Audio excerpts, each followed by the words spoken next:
నమస్తే అందరికి. ఈరోజు మనం భగవద్గీతలో 2వ అధ్యాయం యొక్క 36వ శ్లోకం గురించి తెలుసుకుందాం.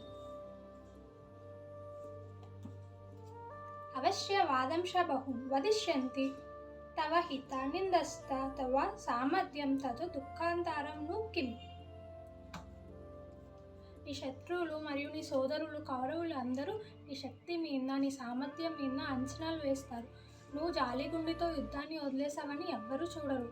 దానికి ఇంకా నీ మీద నిందలు వేస్తారు. యుద్ధం వదిలి పారిపోయావని పిరికివాడిగా చూస్తారు. ఇవన్నీ నీకు దుఃఖాన్ని కలిగించవా అర్జున అని కృష్ణుడు అడుగుతాడు అనమాట ఈ శ్లోకంలో. అంటే మనం ఫిజికల్గా భౌతికంగా ఎంత గట్టిగా ఉన్నా కూడా ఎమోషనల్గా భావోద్వేగాల మీద కూడా అంతే నియంత్రణ, అంతే కంట్రోల్ ఉండాలి అని ఈ శ్లోకం నుంచి తెలుసుకుంటాం. అదే ఈ శ్లోక భావం. కృష్ణ కృష్ణ.